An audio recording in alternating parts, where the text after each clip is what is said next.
Então, meus amigos, com alegria no coração, nós temos aqui o nosso Hernani Costa, que alguns não conhecem, mas que vão conhecer hoje.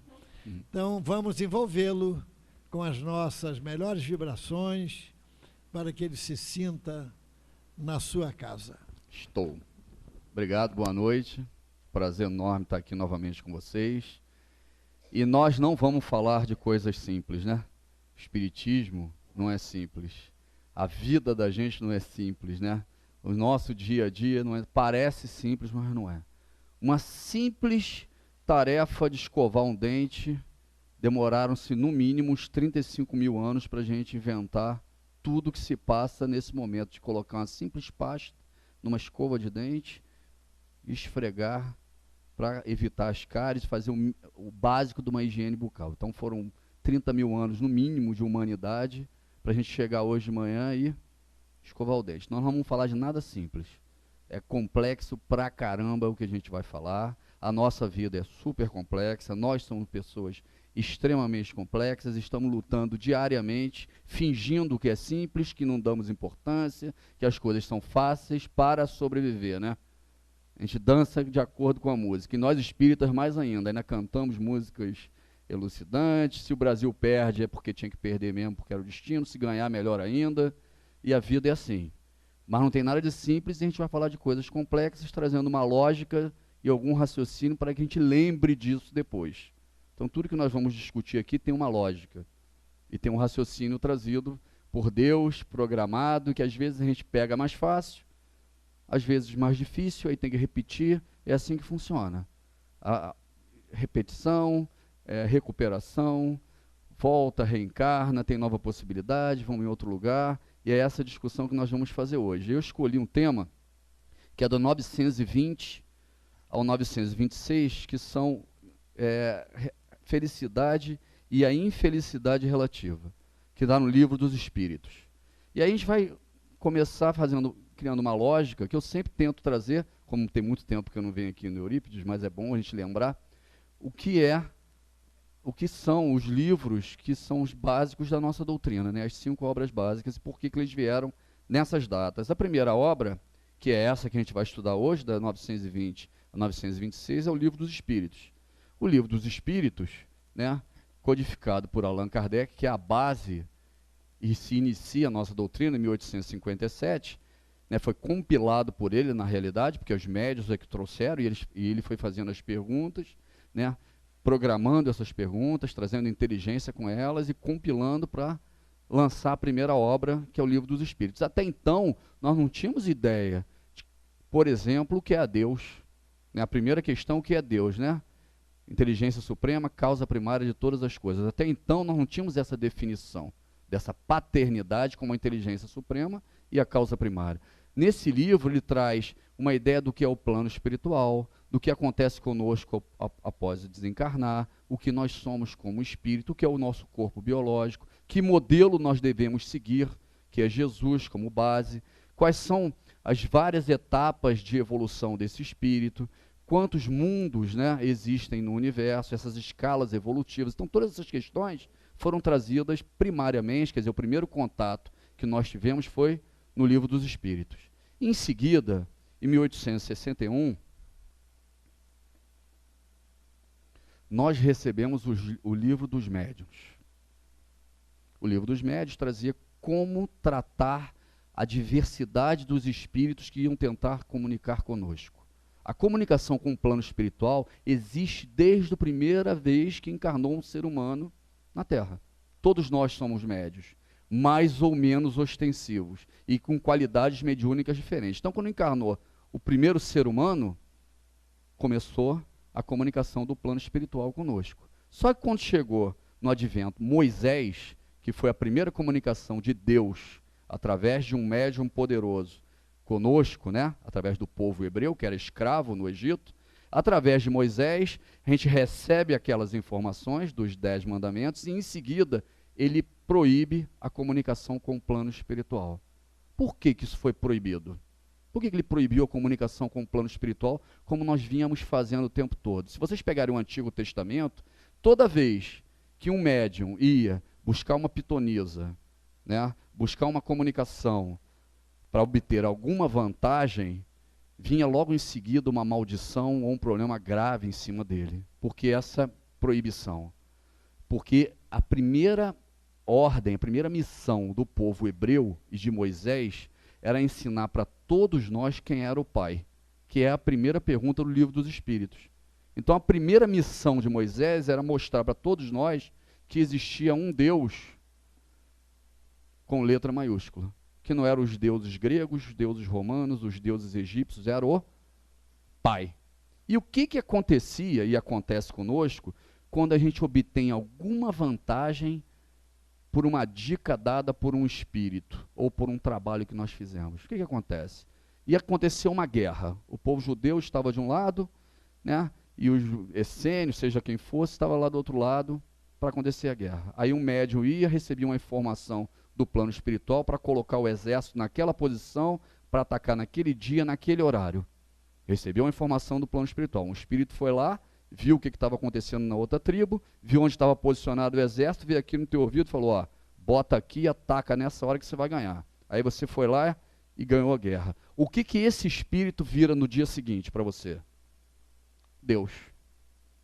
Então, obter vantagens materiais com o contato com o plano espiritual não deixaria que nós compreendêssemos a essência divina. Então, Moisés vai e proíbe o contato com o plano espiritual. E todas as religiões que nasceram, que foram provenientes do judaísmo, do Moisés, adotaram essa prática.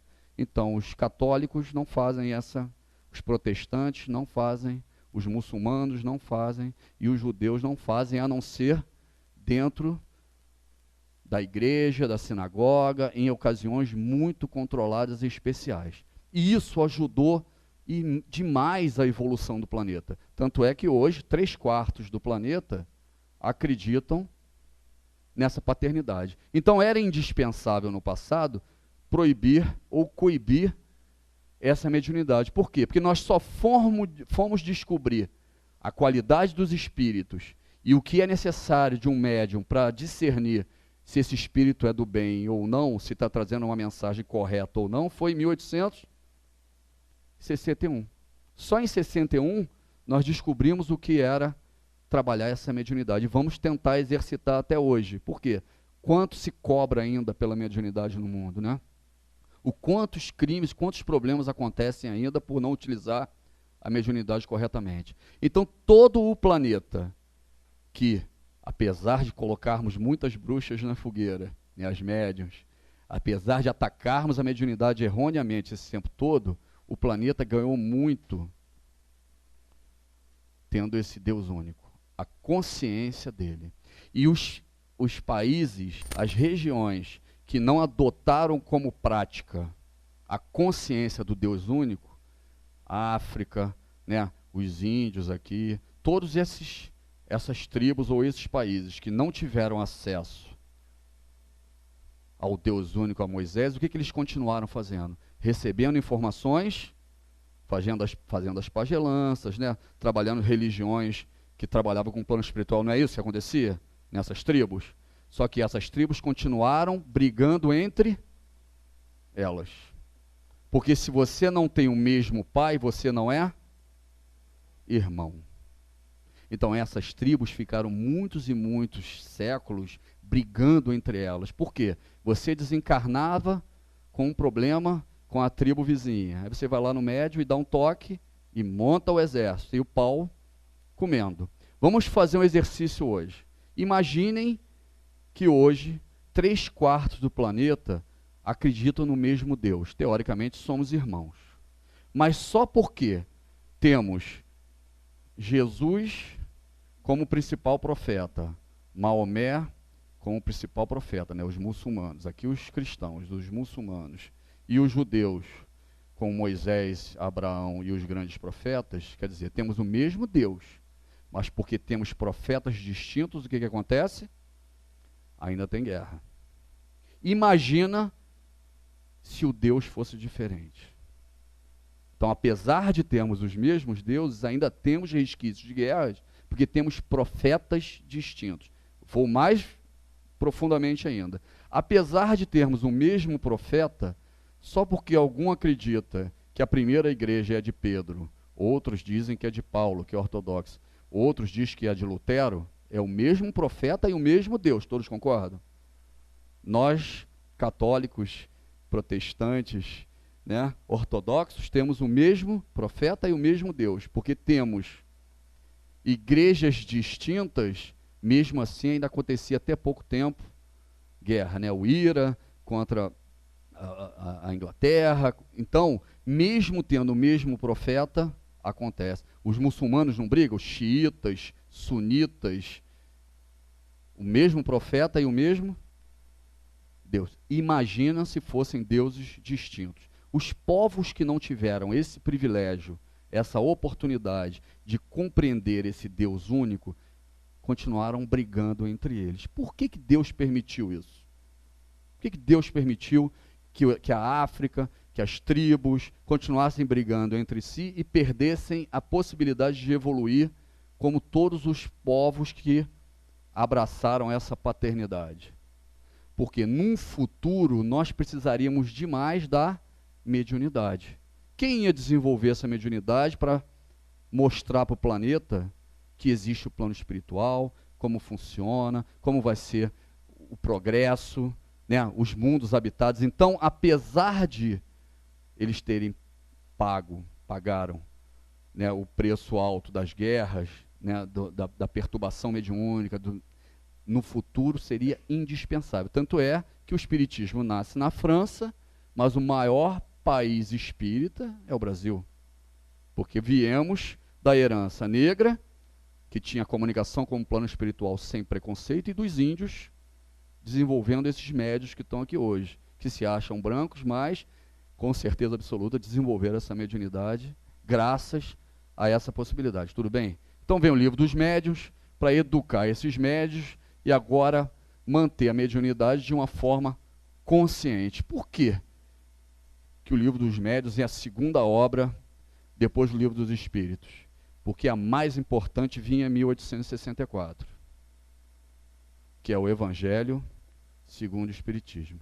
E para receber a obra mais importante, primeiro nós precisávamos passar pelo jardim, né, para compreender o que nós éramos, treinar os médiuns para receber aquilo que é a única obra que tem o mesmo peso em qualquer planeta do universo. Se um dia vocês forem convidados no futuro para fazer uma viagem intergaláxia e pousar num outro planeta e falarem para você, tem algum livro do planeta Terra que vocês poderiam traduzir e apresentar para nós aqui, que somos milhões de anos à frente de vocês? Temos o Evangelho segundo o Espiritismo, ou o Evangelho de Jesus. Por quê?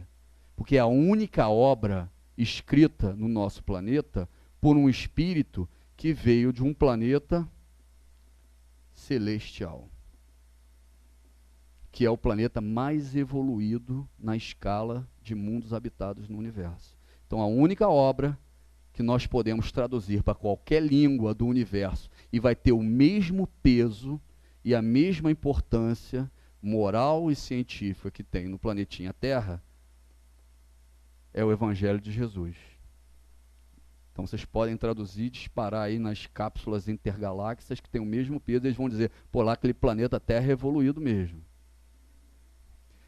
Depois do Evangelho segundo o Espiritismo, em 65, veio uma obra que na época, final do século XIX, era fundamental para a nossa consciência, né?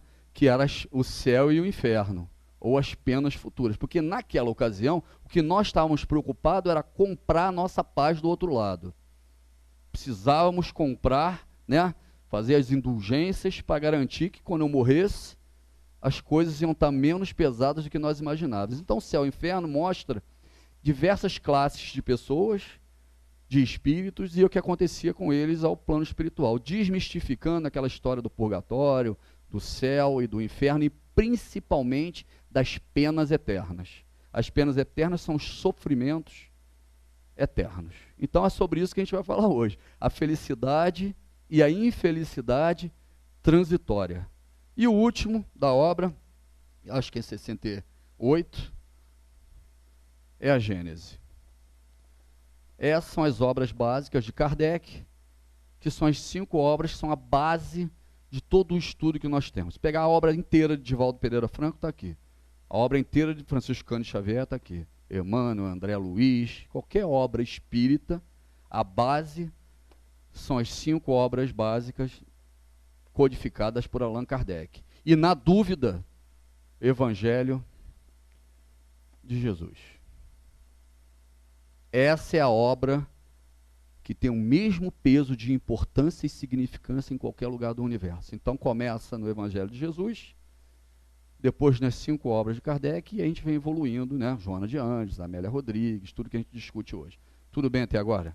Então a primeira questão que tem aqui é 920, agora que a gente vai entrar na primeira questão, hein? Né, Gilberto? Isso é um seminário, como a gente vai fazer em 40 minutos, quando chega na hora você para, aí você me convida de novo e a gente continua. Agora tem que ter óculos. Agora eu demoro mais. Quando eu vim aqui antes não tinha óculos. Mas a idade... Pode o homem gozar de completa felicidade na Terra? Essa é a questão 920. Nós já sabemos que não, porque todos nós aqui somos pessimistas e realistas. Mas vamos ler a resposta. Não. Por isso que a vida que lhe foi dada como prova e expiação. Dele, porém, depende a suavização de seus males, o ser tão feliz quanto possível na Terra. Como eu não gosto de nada simples, a gente precisa entender cada frase dessa que a gente às vezes solta aqui na Casa Espírita. Nós somos ótimos em frase feita. Espírita é campeão em frase feita. Ó, versinho, frase feita, mas a gente não entra num detalhe para entender realmente o que ele quis dizer. Por que que o homem não consegue ser plenamente feliz na resposta dessa questão? Porque nós estamos vivendo em provas e expiações. O que que é provas e expiações? Quem é espírita bom aí? Essa menina começou aqui nova, deve estar afiadíssima. O que que é provas e expiações?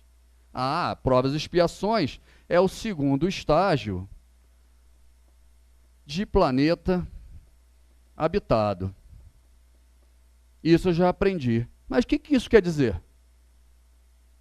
É o segundo estágio do planeta habitado, está lá no Livro dos Espíritos, em 1857. De lá para cá já mudou muito a conversa, né? Já estudamos, já vimos vários exemplos. O que quer dizer isso? Provas e expiações. O primeiro estágio é o primitivo, que é apenas uma classificação.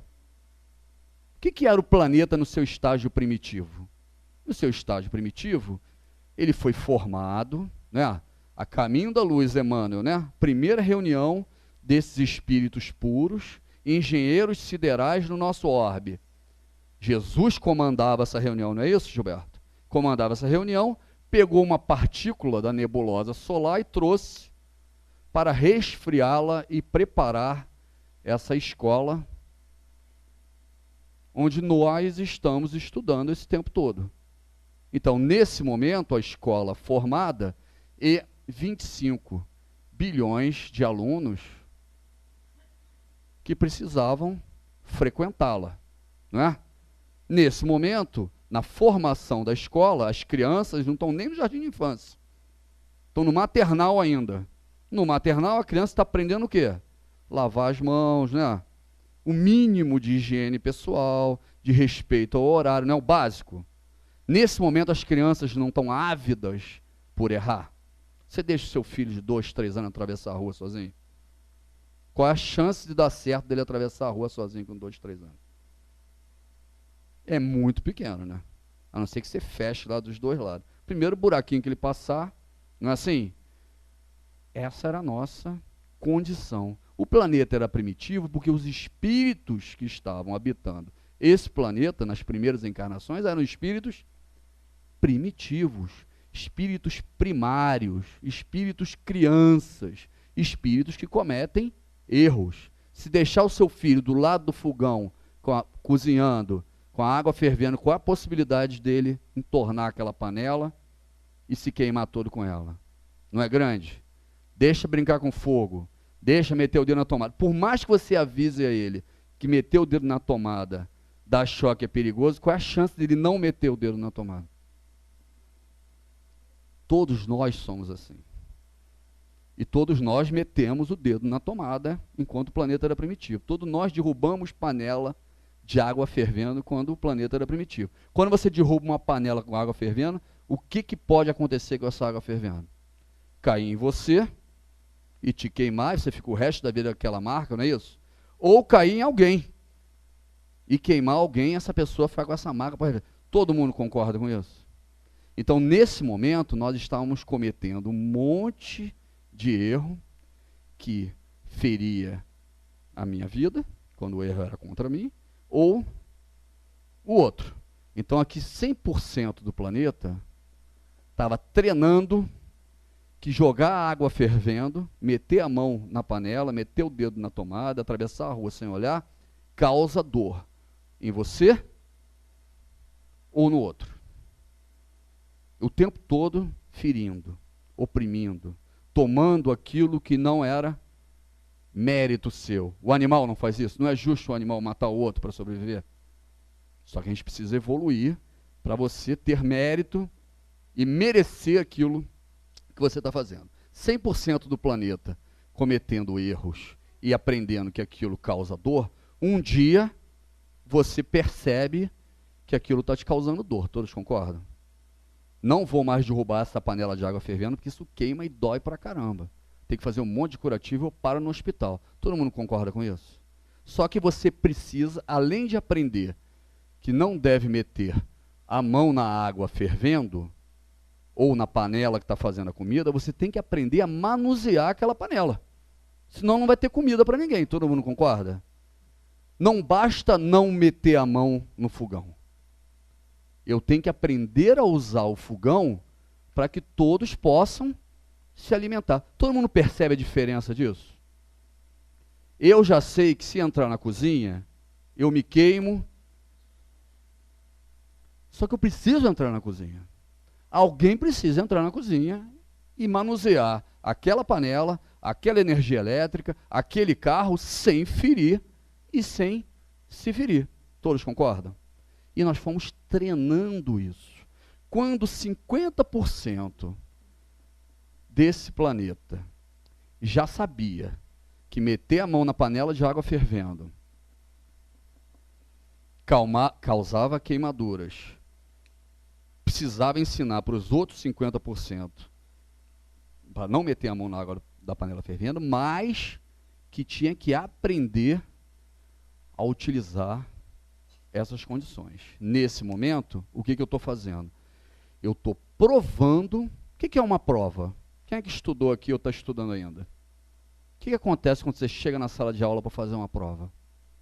Eu vou provar que aquela matéria que eu estudei, eu aprendi. Eu sei fazer, não é isso? Eu vou entrar na cozinha e vou fazer a comida sem me queimar, nem queimar todo mundo que está do meu lado. Eu aprendi. Quando você vai fazer uma prova, você acabou de chegar na escola, entrou na sala, e o professor vem e vai te dar uma prova. Se ele te der uma prova de uma matéria que ele nunca te deu, o que você faz? Você vai aonde? Ou sai da sala, aqueles que são mais petulantes, ou no mínimo vai reclamar lá com o diretor. Todo mundo concorda?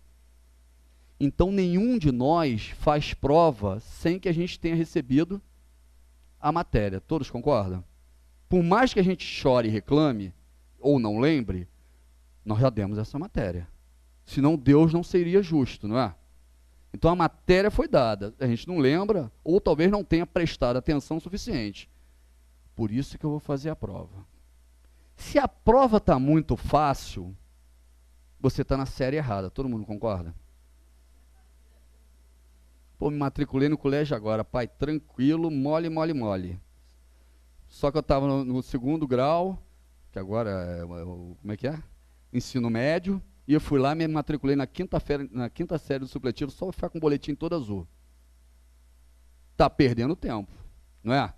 Ao invés de estar tirando onda, você está perdendo tempo. Então, se a prova é muito fácil, você está na série errada.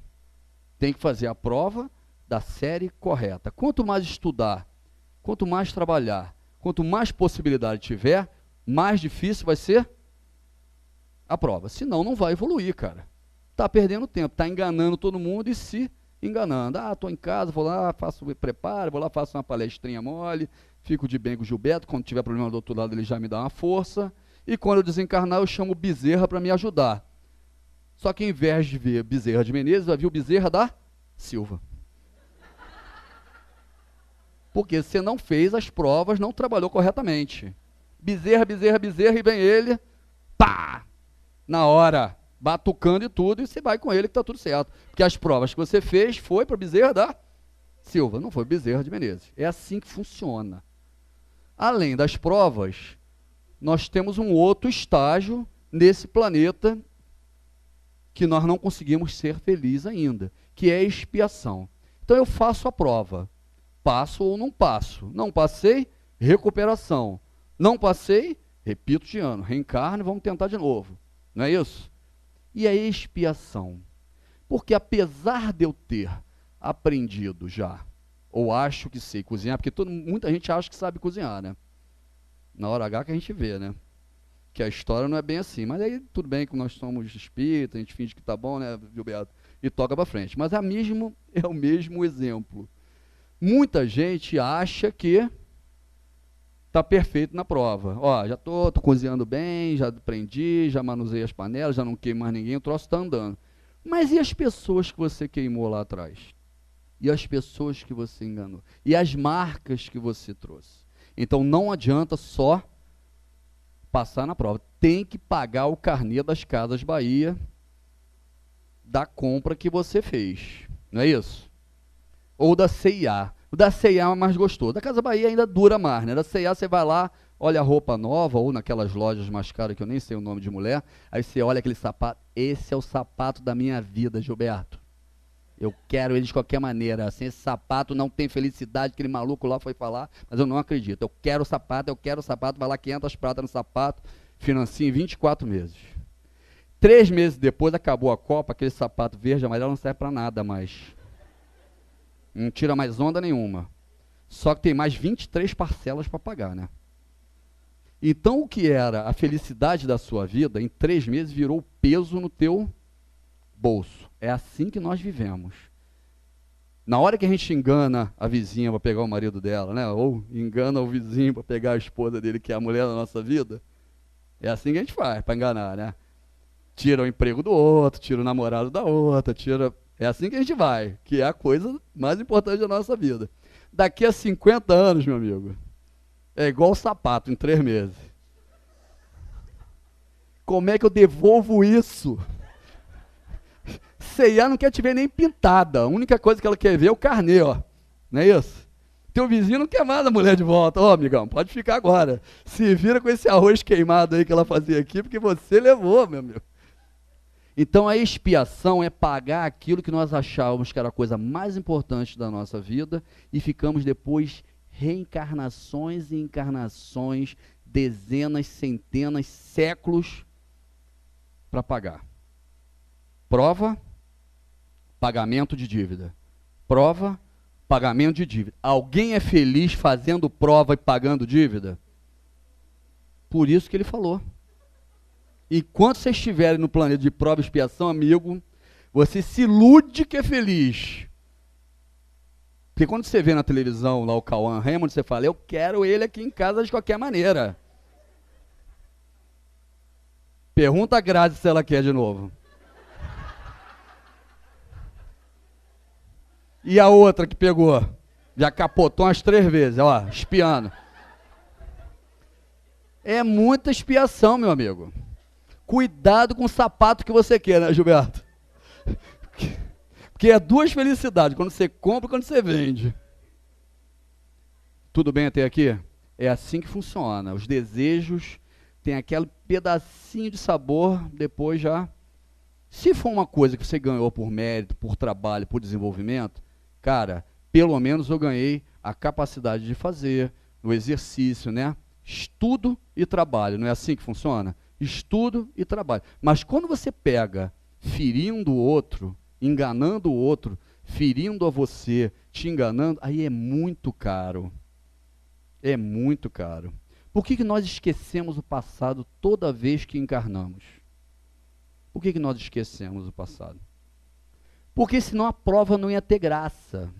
Você sabendo de tudo que eu estou falando aqui agora na sala, você vai meter a mão nessa cumbuca? Não. Então o certo é esquecer.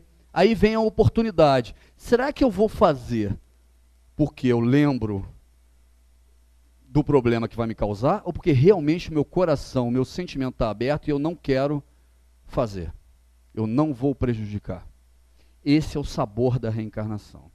A reencarnação você esquece, recebe o inimigo, entendeu? Recebe o amigo, recebe o irmão, tem possibilidade de ajudar quem você não lembra quem é, e você passa pelas provas fazendo realmente o que o seu coração manda.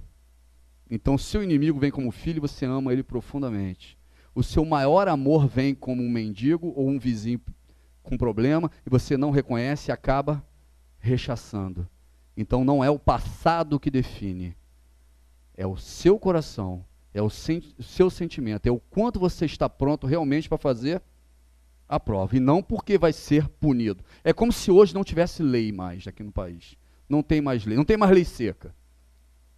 Quem quiser dirigir bêbado pode dirigir, mas a responsabilidade é sua. Aí você tem que pensar, será que eu parei de dirigir embriagado porque tem um monte de lei seca, ou porque eu tenho consciência de que beber e dirigir vai causar um mal muito grande? É como se não existissem mais leis e nós fizéssemos a coisa certa sem a repressão. Por isso que a gente reencarna. Porque quando nós estamos no plano espiritual, a gente é anjo, anjo, anjo. O espírito, então, promete mundos e fundos. Diz que vai voltar um anjo, que Madre Teresa é pouco. Gandhi, criança perto de mim. Você vai ver o que eu vou fazer. E chega aqui e não faz nada disso. Então, a reencarnação é esquecer esse passado, voltar e fazer a prova para ver se realmente você vai tomar a atitude certa, sem lembrar da repressão, do que é o plano espiritual, do que são as dores, do que é o problema físico. Tudo bem? Quando 50% dessas pessoas que já sabiam o que era certo e o que é errado, mas não sabiam fazer a comida, não é isso? Agora essas 50% que já sabiam o que era certo e errado, aprenderam a fazer o certo. Já fazem o certo. E essas 50 pessoas que não sabiam, já sabem o que é certo, mas não sabem fazer. Então, metade do planeta sabe fazer. A outra metade já sabe o que dá problema, mas não sabe fazer ainda. O planeta entra em Esse estágio de mudança, tudo bem? Metade da sala sabe fazer a comida. A outra metade sabe não se queimar na cozinha. Entenderam? Nesse momento, o planeta não cabe dentro dessa cozinha aqueles que ainda se queimam na panela. Concorda? Isso aqui é uma grande cozinha. No passado, todo mundo se queimava. Jogava a panela em cima do outro, não sabia fazer a comida, estava o tempo todo se queimando. Metade da sala aprendeu que não pode jogar a panela no chão. E começou a desenvolver. E começou a ensinar para a outra metade, olha, cuidado com o fogo, fecha o gás, cuidado com o que você está fazendo. Num determinado momento, essa metade que já sabia, aprendeu a cozinhar. E a outra metade aprendeu a manusear a cozinha. Então a cozinha hoje é uma cozinha que ninguém se queima. Metade sabe cozinhar e a outra metade está lá para aprender, mas não se queima. Aqueles que continuam jogando a panela no chão, tacando fogo em tudo, cometendo um monte de erro, não pode estar dentro da mesma cozinha. Vocês concordam? Porque se tiver, vai atrasar. Aí eles são convidados a sair dessa cozinha e ir para uma cozinha onde todo mundo está se queimando ainda. Porque lá eles vão ajudar a dar a primeira dica. Ó, eu já vi lá na outra que se deixar o gás aberto, bum, que a panela de pressão tem que tirar a tampa. Então esses espíritos são convidados a sair do planeta, quando vem para a regeneração, para ir num outro planeta onde eles vão ser mais úteis do que atrasando aqui o nosso rancho. E nesse momento, nós vivemos no passado, vocês lembram? Os exilados de Capela vieram nos ajudar. Vieram no Egito, na Grécia, incas, maias, astecas e judeus ou hebreus que tinham o conhecimento do Deus único. Moisés era um deles, tudo bem? Nesse momento, regeneração, 50% sabe cozinhar e o outro 50% sabe não se queimar. E aí vamos estudar e trabalhar para quando todos souberem cozinhar, nós seremos felizes. Imagine se todos soubessem cozinhar, né, Gilberto? Eu seria feliz, que a coisa que eu mais gosto é comer e beber. O planeta virando feliz, nós somos convidados pelo Pai para ensinar outros planetas, outros espíritos, outras pessoas a evoluir. Qual o único espírito que esteve entre nós que passou por todos esses estágios de evolução? Quem foi? Jesus. O único que passou por todos os estágios de mundos habitados foi Jesus, né? Aqui era o maternal, né? Aqui era o primário. Como vocês fizeram? Como é que é o científico agora? Médio, faculdade e aqui o doutorado. Doutorado. Doutor Jesus, quando se formou, o que acontece quando o nosso pai, que investe anos e anos e anos na nossa vida acadêmica, e a gente chega em casa formado? O que ele espera de nós? Que a gente vá trabalhar. Não é isso? Nesse momento, Jesus foi incumbido de trabalhar. Só que no planeta são 25 bilhões de irmãos como ele que precisam passar. Deus não investiu pesado em Jesus? Hein? Quantas vezes você acha que Jesus se queimou, errou, acertou? Olha, todos nós aqui encarnados temos um professor particular só para a gente. A Igreja Católica chama de anjo da guarda, né? Nós chamamos de mentor, não é isso? Cada um de nós tem um mentor, que é um fiador, só para nos dar as instruções, não é assim que funciona? Quando nós sintonizamos com ele, ele fala e a gente toma a atitude correta, não é? Agora, toda sala de aula tem também aqueles alunos, né? Quem não conhece o aluno lá com 16, 17 anos na quinta série ainda? Qual é o sonho desse aluno que está com 16, 17 anos, por 1000 motivos, e com a turma inteira que tem 11, 12 anos, qual é o sonho dele em relação ao resto da turma? Que ninguém passe de ano, né? Quanto mais passa de ano e ele não passa, mais para trás ele fica, não é assim? É assim que funciona no planeta de provas e expiações. Então, os obsessores, na realidade, são espíritos que estão perdendo a oportunidade de acompanhar a turma. Não consegue acompanhar a turma, vai ficando para trás. Quanto mais para trás, mais revolta e mais sonha que ninguém evolua. Cada vez que você faz uma palestra dessa, o que ele espera do planeta? Que fique, porque senão eles vão ser convidados a se retirar da cozinha, não é isso? É assim que funciona. Primitivo, provas e expiações, regeneração, feliz, celestial. Só Jesus passou por todos os estágios. E só Jesus esteve como espírito puro encarnado entre nós por 33 anos. O que foi essa encarnação de Jesus? Quem escuta rádio todo dia? Vocês sabem o que é a Hora do Brasil? A Hora do Brasil é quando todas as rádios do Brasil sintonizam na mesma estação, não é isso? Independente da frequência, não é? No plano espiritual, é muito difícil um espírito conseguir falar numa frequência que todos ouçam e escutem. Os espíritos mais elevados são vistos e ouvidos normalmente pelos mais elevados. Os menos elevados estão muito presos à matéria e não conseguem ver. Quando Jesus veio na carne por 33 anos, né, no momento que ele encarnou, ao momento do desencarne, todos os espíritos estavam vendo na matéria mais grosseira que pode existir. Então, nesse período, Jesus fez uma Hora do Brasil. Qualquer espírito que tivesse no planeta poderia vê-lo, ou encarnado, ou no plano espiritual. Vocês sabem a história do Ramatiz, desse espírito? Ramatiz foi um espírito convidado pelo plano espiritual para acompanhar toda a trajetória de Jesus, antes de encarnar até desencarnar. E aí ele fez alguns livros, né? O Evangelho à Luz do Cosmo, o Sublime Peregrino, que é contando, na visão dele oriental, tem vários centros espíritas, São Ramatiz, essa vida de Jesus. Ele é muito preocupado com o que Jesus comia, como Jesus se comportava, porque o oriental é muito preocupado com isso.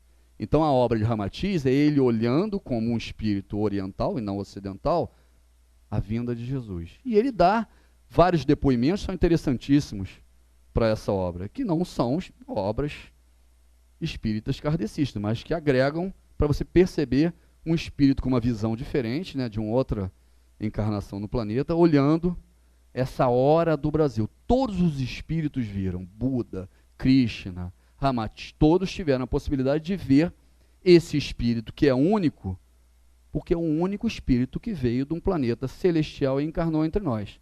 Jesus pergunta para os discípulos dele no Evangelho, quem dizem que é João Batista, né? E aí eles falam, João Batista é Elias reencarnado, ou é você que reencarnou, quer dizer, uma loucura danada. E aí ele fala, olha, dos nascidos de mulher, quer dizer, dos encarnados, não há ninguém maior do que João Batista. É o espírito mais evoluído que estava naquele momento, depois de Jesus encarnado, no planeta. Mas mesmo ele é menor do que o menor dos espíritos de onde eu venho.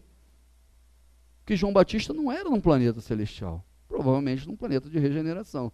Então, mesmo o espírito mais evoluído que tinha entre nós, nascido de mulher, era muito menor do que de um espírito de onde ele vem. E Jesus respondia a isso com muita naturalidade, porque isso tudo já estava mais do que treinado para ele. Essa conversinha nossa aqui, de um planeta de prova e expiação, Jesus já tinha visto há milhões de anos atrás. Ele estava preocupado em resfriar um planeta, preparar uma escola. Olha como ele estava à frente do nosso tempo. E a gente fica ainda especulando se ele namorou Maria Magdala, olha só, que são as nossas inferioridades. Então, tudo bem até agora? A gente começou a palestra agora, ainda tem muita coisa para... Né, Gilberto? Eu falei para o Gilberto, você ficou um ano sem me trazer, agora eu vou fazer tudo no mesmo dia. A gente fica aí. E tem uma coxinha de galinha aqui que vale a pena visitar, né? Tudo bem até agora? Para a primeira questão, que tem mais 8 ali. Então os planetas são esses. Aí, o plano espiritual, né, Kardec pergunta, mas por que o ser humano, mesmo num planeta de prova e expiação, eu já sei, Kardec estava mais do que acostumado a fazer prova, né? Educador, né? Eu sei que é difícil, mas o que incomoda? Por que vocês sofrem? Vocês podiam estar fazendo prova e pagando esses carnês aí tranquilamente. Aí o plano espiritual fala para ele, o problema chama-se consciência. Todos vocês têm uma fagulha de Deus dentro de vocês que se chama consciência. E é isso que gera a infelicidade. Por quê? Porque vocês não acertam todas as provas e sempre tem algum débito. Enquanto vocês estiverem com essa consciência de Deus incomodando, vocês não vão ser 100% felizes. Jesus, sempre que ia fazer um milagre, sempre que ele ia fazer alguma coisa extraordinária, o que ele fazia? Pai. Porque ele tinha que estar sintonizado com o Pai. É isso que Deus quer que eu faça? É assim que eu vou fazer?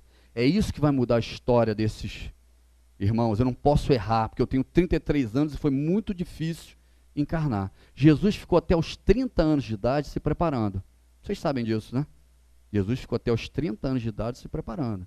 Quando João Batista batiza ele, ele volta e alguns poucos discípulos de João Batista vêm seguir Jesus. E aí acontece uma festa, né? Bodas de Caná. Aí ele está nessa festa e acaba o vinho, né?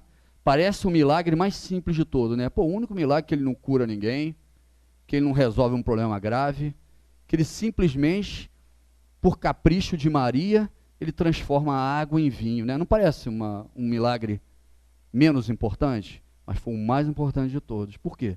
Naquele momento, os discípulos de João vêm seguir Jesus. E acaba o vinho. E Maria fala, pode encher as talhas, porque ele vai fazer. Jesus diz, não chegou a minha hora, mulher. E ela fala, pode fazer. Qual a mãe que estando com o filho numa festa, seja qual for, vai dar uma de louca, mandar encher as talhas de água e o filho dela transformar em vinho, se ela não tiver visto o filho dela fazer aquilo 1000 vezes antes? Alguém faria isso? Ninguém faria isso. Então ela já tinha visto 1000 vezes antes ele manipular os fluidos de transformar. E ela fala, vai fazer porque você precisa começar o seu ministério. Naquele dia, Jesus começa o ministério público dele, porque até então, o grande profeta era João Batista. João Batista batizava, encarava e fazia milagre. Jesus só fazia dentro de casa. E ela fala, enche que ele vai fazer. Botou a autoridade materna dela, porque ela falou, eu também estou encarnado aqui com a minha missão. Nós temos que mudar esse planeta, não é? Pode fazer. E ele faz, e naquele dia os discípulos que eram de João Batista, que estavam ainda desconfiando dele, o que falam? Esse é o cara. Teve 2 momentos de Jesus que foram cruciais no combate ao materialismo. Na realidade, 3. Primeiro, quando ele começa o ministério público dele, que ele prova para os discípulos que eram de João Batista que ele era o cara. Transforma a água em vinho na frente de todo mundo. O segundo é quando Lázaro desencarna, todos os judeus viram, porque eram as portas de Jerusalém, Marta e Maria recebem ele e dizem, né? Se você tivesse vindo antes, seu amigo não teria morrido. Porque ela sabia, mas o povo não sabia. E Jesus manda remover a pedra e fala, Lázaro, vem para fora. Naquele momento, toda a multidão percebe, e o sinério também, quem ele era. E ali foi crucial para ele passar pela paixão dele. Então, a transformar a água em vinho foi um milagre de mudança radical, principalmente para os apóstolos dele, que passam a segui-lo e não mais João, e quando ele traz Lázaro à vida. E o terceiro momento é a morte da morte, né? Ernesto Bozano. Quando ele aparece com portas e janelas fechadas, se materializa no meio dos discípulos e fala, Tomé, se quiser pode tocar. Então, nesses 3 milagres, são os exemplos de por que Jesus fazia tanto milagre. Por que o Espiritismo no Brasil fazia tanta materialização luminosa? Quem já foi no Museu Espírita já viu? Porque nós precisávamos consolidar a doutrina. Hoje não tem tanto. Aqui na Casa de Eurípides não tem uma materialização. Provavelmente no início do século XX teríamos inúmeras aqui. Porque precisava impactar. E Jesus trazia esses milagres para esse impacto. Essa consciência que nós temos todos dentro de cada um de nós é uma fagulha de Deus. João não fala no evangelho dele que nós fomos criados à imagem e semelhança de Deus? A imagem e semelhança de Deus em espírito, não em carne. Essa fagulha que é o espírito, e só tem essa forma humana porque nós estamos encarnando em seres humanos, com essas condições orgânicas. Jesus não tinha essa forma. Demorou muitos e muitos séculos e anos para pegar essa forma de Jesus de estrela de luz, para ele conseguir de novo juntar as moléculas que formam as células do nosso corpo biológico. Essa foi a maior dificuldade dele. Então, essa consciência está dentro de nós. Eu vou dar um exemplo para vocês entenderem por que quando a gente faz uma coisa errada, incomoda a gente. E quando a gente faz uma coisa certa, nós temos o sabor da felicidade. A felicidade é o sabor que nós temos quando acertamos. E a infelicidade é quando nós erramos. Como isso acontece? Um exemplo para vocês compreenderem. Como é que funciona uma bússola? Vocês sabem como funciona uma bússola? Se não sabe, eu vou ensinar aqui, que isso é fácil. Existe no planeta Terra, isso aqui é o planetinha Terra, uma série de campos de forças magnéticos em todo o planeta Terra. Não foi criado pelo ser humano, não, isso já existia. O ser humano só descobriu isso. E esses campos de força magnética pegam e atraem para o norte do planeta os metais que têm capacidade magnética. Então, o ímã, se você bota uma agulha imantada, ela sempre vai apontar para o norte do planeta. Isso é a bússola. Você pega uma bússola, bota em cima da mesa, a agulha vai para o norte. Aí você pega, leva o norte para a direção da agulha e começa a traçar nos mapas quais são as rotas que você vai fazer. Foi a grande revolução de navegação que aconteceu no planeta. Então, os campos de forças magnéticos do planeta empurram essa agulha sempre para o norte. Isso é a base de uma bússola.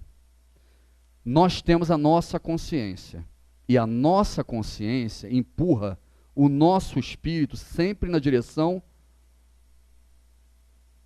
de Deus. Então, nós temos dentro de nós uma agulha, igualzinho da bússola, que sempre vai ser empurrada para fazer as coisas como Deus faria. Amar ao próximo como a ti mesmo e ao Pai sobre todas as coisas. É isso que nós somos empurrados a fazer. Vamos voltar para a bússola. A bússola em cima da mesa, a agulha vai apontar para o norte. Todo mundo concorda? Quando que essa agulha da bússola não aponta para o norte? Quem já fez essa experiência no colégio? Se você pega uma chave de boca, uma chave de fenda ou um ímã e bota do lado da bússola, o que acontece com a agulha? Ela vai na direção do metal. Ué, o campo de força do planeta não é mais forte do que um simples metal que você bota do lado da bússola? Sim. Só que naquele momento, aquele metal está tão mais próximo da bússola que o campo de força do metal ele fica mais forte. E a bússola vai na direção do metal. Às vezes ela não vai 100% na direção, mas ela fica no meio do caminho. Deus não é mais importante do que tudo isso que a gente acha que nos dá prazer no dia a dia? O carro novo, né? O galã da novela, né? O dinheiro fácil, a comida demais, a bebida. Não é isso? Deus não é mais importante na nossa vida? Só que Ele está muito longe. Essas coisas, assim como a bússola, estão muito mais próximas. Então eu quero aquilo que eu estou vendo todo dia, que eu estou cheirando, que eu estou percebendo, que os meus sentidos desejam. Então a minha agulha, que devia estar na direção de Deus, ela está na direção do carro novo, né?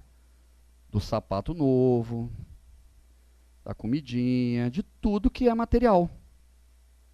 Só que assim como a bússola, o campo de força do planeta é eterno, enquanto o planeta existir. O campo de força do ímã, quem já botou um ímã na geladeira? Quando recebe novo, até para tirar ele da geladeira, só com a unha, não é? Daqui a um ano, tu bate a porta, ele... É igualzinho o Cauã Raymond. Quando receber em casa, a primeira semana é o ímã coladinho. Na segunda você abate, cara. Não se iludam. Então é igualzinho. Tudo aquilo que a gente deseja muito, que nos afasta de Deus, são coisas que vão acabar, que vão perder esse sabor, que vão perder esse campo de força que está me tirando do que eu deveria fazer. Então eu amo muito ainda, mas está diminuindo. Ó. Aqui era um ângulo de um sofrimento enorme, porque estava muito longe do que Deus imagina. Matando, roubando por um tênis, um relógio, um carro, uma mulher, um homem, não é isso? Já não faço mais. Essas coisas não me seduzem ao ponto de eu cometer um crime. Me seduzem ao ponto de eu trabalhar mais do que deveria para enriquecer. Então o ângulo vai diminuindo, ó. E aí eu sofro, eu testo, eu tento, eu reencarno, eu mudo de sexo, eu mudo de cor, eu mudo de classe social, eu mudo de país, eu mudo de condição. O tempo todo para eu diminuindo esse ângulo de sofrimento e um dia não me abalar mais com essas pequenas coisas que são ao meu redor. O que Jesus disse quando prenderam ele? O mundo me aborrece. Ele não falou isso? O que era o mundo que aborrecia ele? Era isso aqui, ó.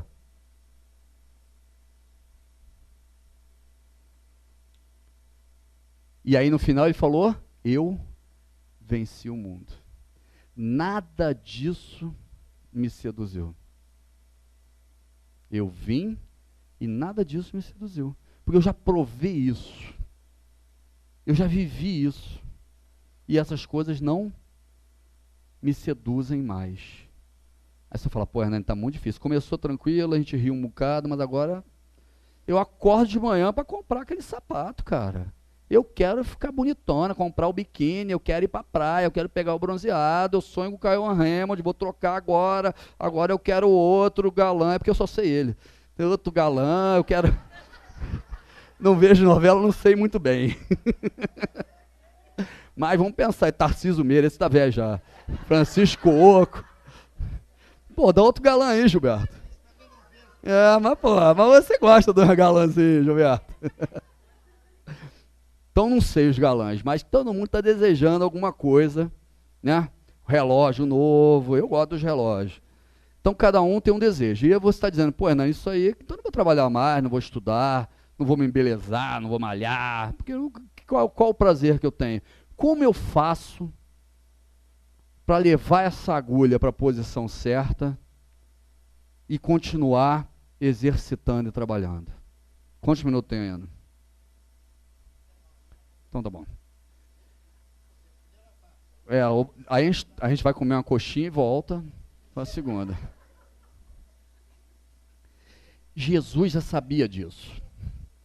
Jesus chamou os caras mais chatos que ele conhecia, que é um dos mais chatos é Paulo, né? Gente boa, mas é chato pra caramba, né, Gilberto? Chamou os mais chatos que ele conhecia e falou, vocês ficam reclamando o tempo todo da vida, quer levar tudo a ferro e fogo, temos que dar um exemplo para essa humanidade, porque vai ser muito difícil eles apontarem essa agulha e deixar tudo isso, que é uma delícia, para trás, para amar a Deus sobre todas as coisas. Como que a gente vai fazer isso? Como que a gente evita que eles continuem sofrendo em cima desses pontos? Porque além dessa consciência, o que acontece? Todos nós somos esses espíritos que estamos aqui, né? E nós somos um grande gerador de energia. Todos nós aqui nessa sala geramos energia. Nós buscamos energia, comemos, bebemos coisas e geramos energia. E o espírito também gera energia. Essa energia de atração dessas moléculas. Então, tudo que eu penso, que eu desejo, eu atraio moléculas que estão soltas para o meu redor. Isso aqui é o espírito. Então, o tempo todo, se eu desejo fortemente uma coisa, as moléculas que compõem aquele item que eu desejo estão ligadas ao meu perispírito. Quanto mais eu desejo coisas materiais, ao ponto de matar, sofrer, suicidar por elas, mais moléculas estão ao redor do meu perispírito. Quando eu venho na casa espírita, o que eu faço? A gente faz um preparo de ambiente, né? Fala de coisas religiosas, afasta o pensamento dessas coisas que nos estão afligindo diariamente e diminui a potência desse gerador. Essas moléculas que estão grudadíssimas na gente, elas ficam um pouco mais soltas. Nem todas, mas a maioria. E o que acontece na hora do passe? Como essas moléculas estão mais soltas, é como se fosse uma sujeira mais fácil de ser retirada. Então, na hora do passe, essas moléculas já estão em condição de ser retirada, que nós chamamos de miasmas. Né? E de madrugada o plano espiritual vem para limpar a sala de passe, né? Todos nós sabemos disso. Quando nós viemos à casa espírita e isso acontece, o que a gente fala quando sai daqui? Eu vim, estou me sentindo muito mais leve. Muito mais leve mesmo. Porque eu estou tirando essas moléculas do meu perispírito e os chakras giram de uma forma diferente e toda a minha vibração muda. Só que quando eu saio daqui e volto para minha casa, eu volto para as telenovelas, né? Que são as pós-graduações do obsessor. Já começa com a Ana Maria Braga. Quem está no jardim de infância é Ana Maria Braga. No primário, o obsessor repetente, ele vê o vale a pena ver de novo. Vai lá, porque você não aprendeu essa obsessão, essa coisa, da década de 80. Você é um obsessorzinho desatualizado, né? Volta... Big Brother é no Viva, porque aí é obsessor, não estava prestando atenção, PhD. Aí vai para Malhação, que ali é o segundo grau. De madrugada é o doutorado do obsessor. Então a gente volta correndo para casa e vamos agarrar lá nas pós-graduação do obsessor. E aí as moléculas voltam.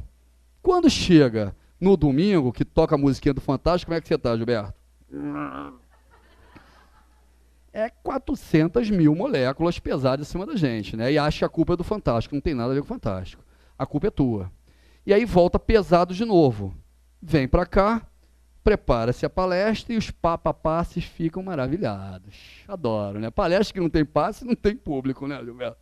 Tem lugar que eu vou fazer que não tem passe, tem 2, 3 pessoas. Porque nós somos papapasse. A gente não muda a forma de agir, de pensar. Então, você desejar essas coisas materiais traz moléculas, traz peso. Como nós resolvíamos esse problema no passado, nas religiões afrodescendentes? Vocês sabem? Banho de sal grosso e arruda, né? Você pegava, ao invés de dar o passe, dava-lhe o banho, as moléculas do sal e das ervas se juntavam com as moléculas que estavam aqui. Quando você dava o banho, saía na marra. É assim que funcionava. E ao invés de preparar o ambiente e tal, a gente fazia um batuquezinho para você se distrair. E as moléculas, dura realidade.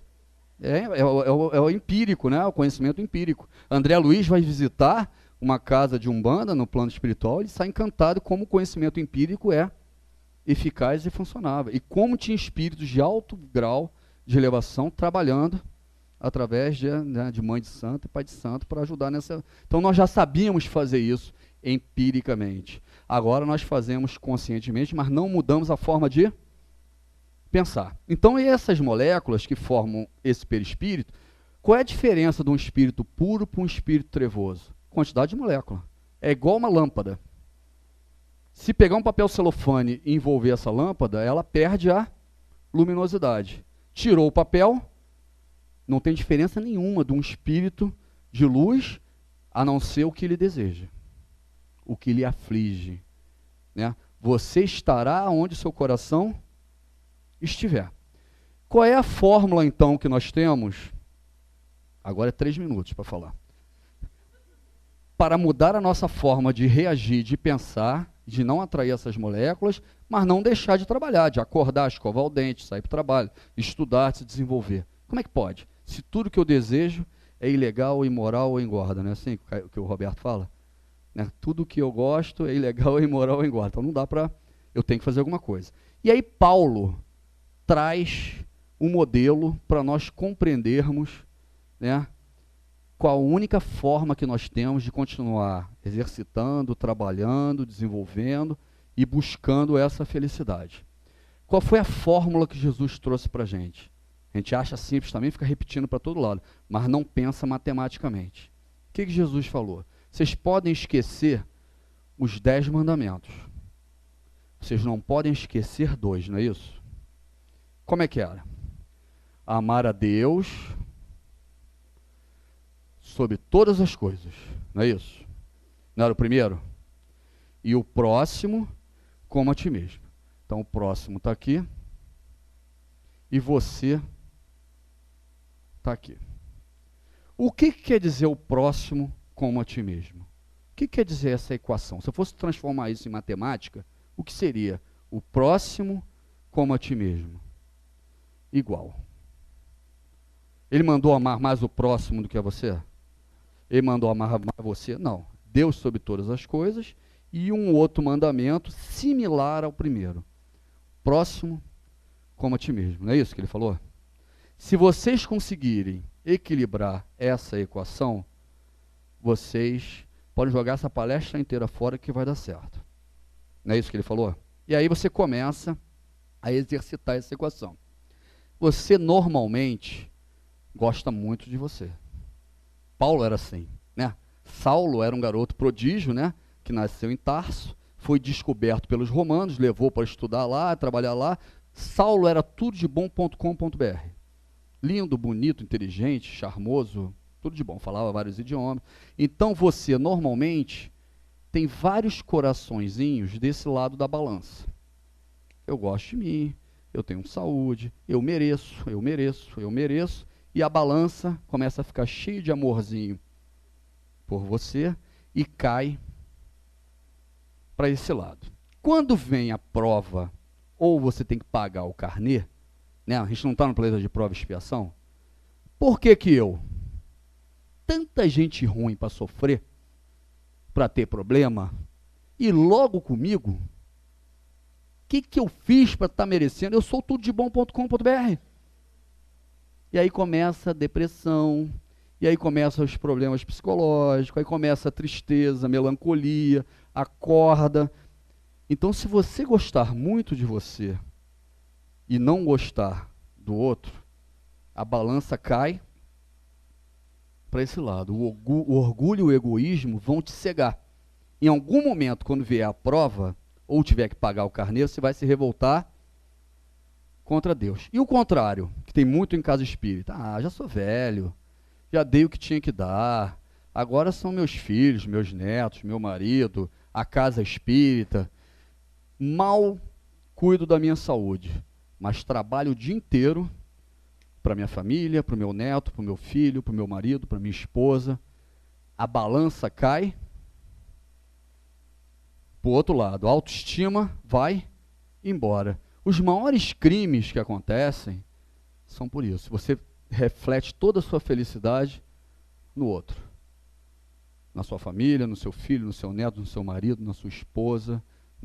Quando você perde aquela possibilidade, ou se vem uma ingratidão, ou se vem uma prova difícil, você não tem autoestima para se recuperar.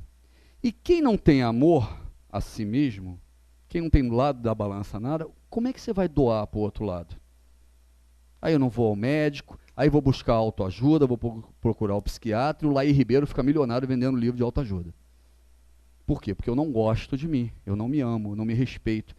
Eu reflito todos os minha possibilidade de felicidade, de amor no outro. Não equilibra a balança. E aí, Paulo diz o seguinte: de que adianta eu falar a língua dos homens e dos anjos e ter todo o conhecimento do planeta, né? Sem a caridade, eu nada sou. De que adianta dar o meu corpo para ser queimado, lapidado? Sem a caridade, eu nada sou. Você tem que ter alguma coisa e aprender a doar. Você vai e o pouco que você tem, você doa. E você percebe o prazer de fazer o bem ao outro. A felicidade que é você obter as coisas, mas reparti-las. Vocês lembram que metade do planeta sabe e a outra não aprendeu ainda? O nosso lema no Brasil é Deus, Cristo e caridade.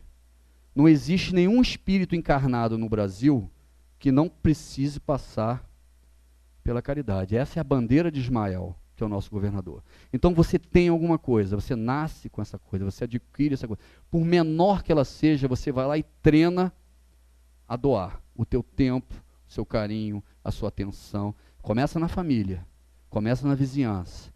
Depois você vai exercitando fora do teu meio. Só que o que você tinha, acabou. Não tem mais dinheiro para a cesta básica, para o remédio. Agora tem muito mais criança precisando. Os doentes aumentaram, a casa aumentou. Acabou o que eu tinha para dar. O que você faz? Você volta. Volta a estudar, eu volto a trabalhar. Eu preciso ter mais coisas e aí eu invisto em mim de novo. Joga o Laí Ribeiro fora, joga os remédios de tarja preta fora, porque eu não tenho tempo mais para isso. Eu preciso desenvolver, eu preciso ganhar mais, eu preciso ter mais condição para doar. A caridade é o amor em movimento. É você ter, é você dar. Acabou, eu preciso de mais, eu preciso reinventar, eu preciso continuar. O planeta de regeneração não é estudo e trabalho? Eu estudo e trabalho, e eu tenho mais, e eu volto a doar.